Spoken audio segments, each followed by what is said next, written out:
परमेश्वर ने मेहनती लोगों को बुलाया है। जब आप इस मैसेज को सुनेंगे तो एक बड़ी बरकत को पाएंगे। Praise the Lord. सभी को जय मसीह की। परमेश्वर आपको बहुत आशीष दे। आशा करता हूँ आप सब अच्छे होंगे। परमेश्वर का धन्यवाद आज के सुंदर वक्त के लिए कि परमेश्वर ने आज फिर से मुझे ये अवसर दिया कि मैं आप सबके साथ परमेश्वर के वचन को शेयर करूं। तो मैं आज बात करूंगा कि परमेश्वर ने किन लोगों को बुलाया।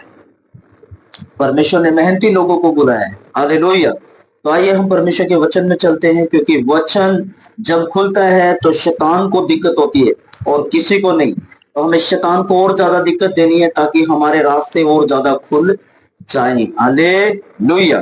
तो आइए परमेश्वर के वचन में चलते हैं। मेरे साथ निकाले मत्ती रचित सुसमाचार 11 अध्याय उसकी 28 आयत। यहाँ पे लिखा है, सब परिश्रम करने वाले और बोझ से दबे हुए लोगों मेरे पास आओ, मैं तुम्हें विश्राम दूंगा। 29 आयत में लिखा है, मेरा जुआ अपने ऊपर उठा लो और मुझसे सीखो, क्योंकि मैं नम्र और मन में दीन हूं, और तुम अपने मन में विश्राम पाओगे। 30 में लिखा, क्योंकि मेरा जुआ सहज है और मेरा बोझ हल्का है। हालेलुया। तो परमेश्वर का वचन कहता है कि ऐ सब परिश्रम करने वालों और बोझ से दबे हुए लोगों मेरे पास आओ। परमेश्वर ने यहाँ पर यह नहीं कहा कि ये सोए हुए लोगों, आलसी लोगों मेरे पास आओ। परमेश्वर ने उन लोगों को कहा जो लोग मेहनत कर रहे थे, जो लोग कड़ी मेहनत करने के बाद भी उनके जीवन में दुख था, परेशानी थी। और मैं आपको बताना चाहता हूं, आज हो सकता है ऐसे लोग हो सकते हैं कि बहुत मेहनत कर रहे हैं, कड़ी मेहनत कर रहे हैं, और कड़ी मेहनत करने के बाद भी उनके जीवन में कोई सुख नहीं, कोई शांति नहीं। तो मैं आपको बताना चाहता हूं कि परमेश्वर का वचन क्या कहता है। बाइबल में लिखा है, जब इजरायली लोग गुलामी में थे तो वचन में लिखा, जब वो मिस्र में गुलाम थे, वचन में लिखा कि वो ईंटें बना रहे थे, वो पत्थरों को घिस रहे थे, बहुत मेहनत कर रहे थे, और कड़ी मेहनत करने के बाद वो बहुत पीड़ा में चले गए। परमेश्वर के वचन में लिखा है कि वो परमेश्वर को दुहाई देने लगे, और बाइबल में लिखा है, सेनाओं के यहोवा के कानों में उनकी दुहाई गई, और परमेश्वर ने किसे चुना? मूसा को चुना। और मूसा को परमेश्वर ने, बाइबल में लिखा है कि इजराइल में भेजा, और इजराइल में भेजने के बाद परमेश्वर ने उन्हें वहां से छुड़ाया। और मैं आपको बताना चाहता हूं, आज भी वही परमेश्वर है, आज भी वही खुदा है, आज भी वही सामर्थी परमेश्वर है जो आपको और मुझे छुड़ाने की सामर्थ्य रखता है। हालेलुया। तो परमेश्वर के वचन में लिखा है, बोझ से दबे हुए लोगों, है सब परिश्रम करने वाले लोगों मेरे पास आओ, मैं तुम्हें विश्राम दूंगा। परमेश्वर का वचन कहता है, ए पापों में दबे हुए लोगों, गुनाहों में दबे हुए लोगों, ए मेहनत करने वाले लोगों, और मेरे पास आओ, मैं तुम्हें शांति दूंगा, मैं तुम्हें विश्राम दूंगा। आज लोग पापों में जी रहे, गुनाहों में जी रहे, दुखों में जी रहे, उनके जीवन में कोई आस नहीं रही है। अगर आप ऐसा कोई जन है जो मुझे सुन रहे हैं कि उसके जीवन में कोई आस नहीं रही, बहुत मेहनत करता है, मेहनत करने के बाद कोई आशीष नहीं जीवन में, और बहुत तरीके से उसने मेहनत कर ली है, दुख है जीवन में, एक बंदा बीमार होता है, एक ठीक होता है, दूसरा बीमार हो जाता है, तीसरा ठीक होता है, चौथा बीमार हो जाता है। अगर आपके जीवन में ऐसा चला हुआ है, आपके सारे रास्ते बंद हैं, तो बाइबल कहती है, प्रभु यीशु मसीह के वचन में लिखा है कि मेरे पास आओ, मैं तुम्हें शांति दूंगा, मैं तुम्हें विश्राम दूंगा। परमेश्वर के वचन में लिखा है कि मेरे प्यारों, अगर आज आपके जीवन में सब कुछ है, पैसा है, धन है, दौलत है, सब कुछ है, अगर आपके जीवन में शांति नहीं है तो आपके जीवन में कुछ भी नहीं है। तो मैं आपको बताना चाहता हूं, अगर आपके जीवन में शांति है तो आपने दुनिया की सबसे बड़ी दौलत को कमा लिया है। लेकिन शांति कैसे आएगी? शांति में आज आपको बताऊंगा शांति कैसे आएगी। शांति तो प्रभु यीशु मसीह के द्वारा आती है। बाइबल में लिखा है, शांति का राजकुमार तो प्रभु यीशु मसीह है। जब हम उसके पास आते हैं, उसके पास आते हैं, अपने गुनाहों को मानते हैं, तौबा करते हैं, बाइबल कहती है जो जब उस पर विश्वास करते हैं तो वो हमारे सारे पापों को क्षमा कर देता है। और जो बोझ पाप का है, गुनाहों का हमारे पर लदा हुआ है, जिस गुनाह में और पाप में हम लदे हुए हैं, जो मेहनत करते प्रतिफल हमारे पास नहीं, वो हमारे ऊपर से सारे बोझ को उतार देगा। जो मेहनत करे उसमें हमारे प्रतिफल आना शुरू हो जाएगा, हमारी आशीष हमारे पास आनी शुरू हो जाएगी। तो बाइबल कहती है, परमेश्वर के वचन में लिखा है कि मनुष्य का पुत्र इसलिए संसार में नहीं आया कि संसार को दंड की आज्ञा दे, वो इसलिए संसार में है ताकि आप उद्धार पाए। वचन में लिखा है, कि परमेश्वर का वचन कहता है चोर चोरी करने आता है, घात करने आता है, नष्ट करने आता है। मैं इसलिए है कि तुम उद्धार पाओ और बहुत आय से उद्धार पाओ।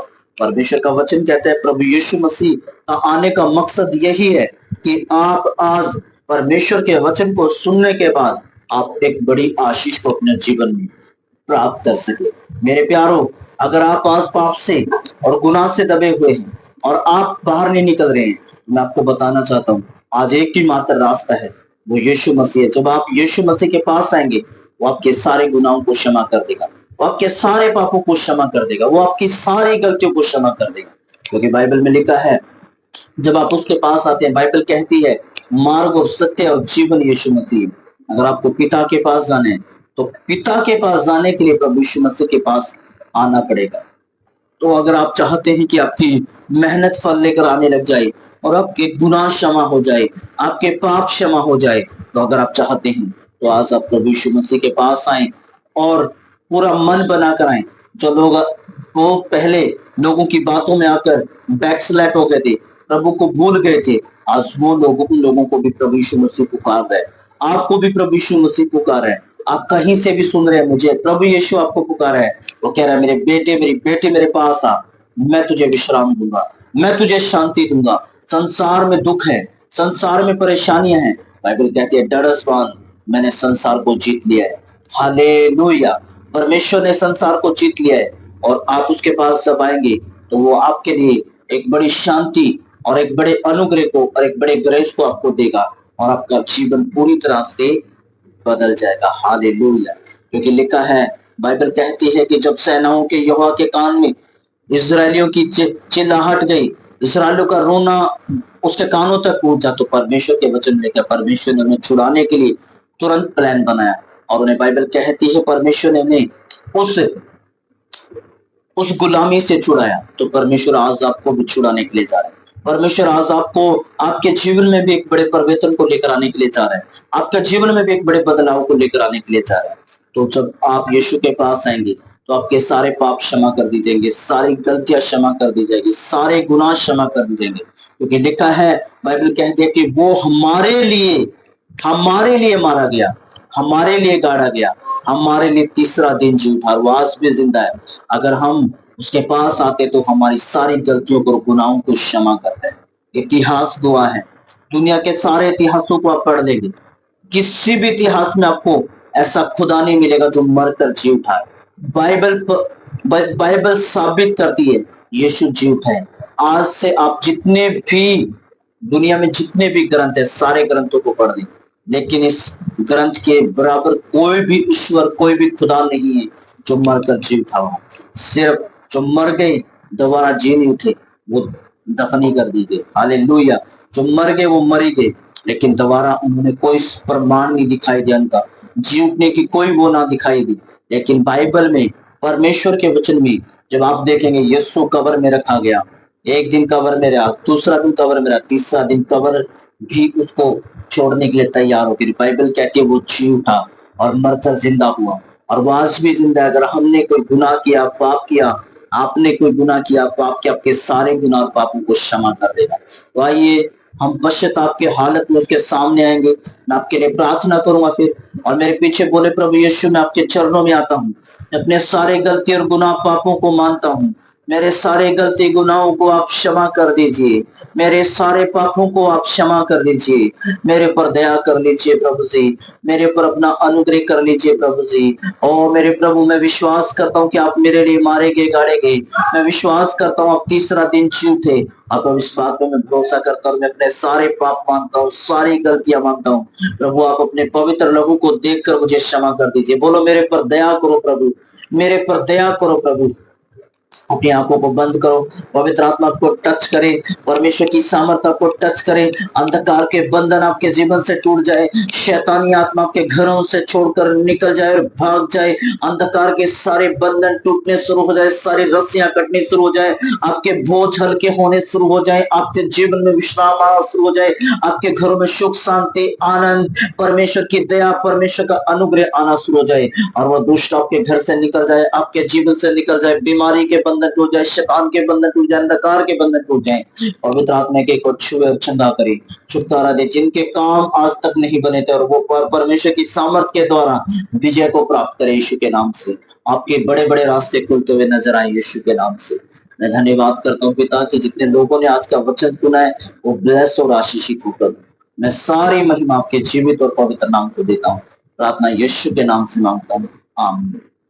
सो परमेश्वर आपको आशीष दे। अगर आप मेरी गवाही को भी सुनना चाहते हैं, यूट्यूब पर मेरे चैनल पर सुन सकते हैं।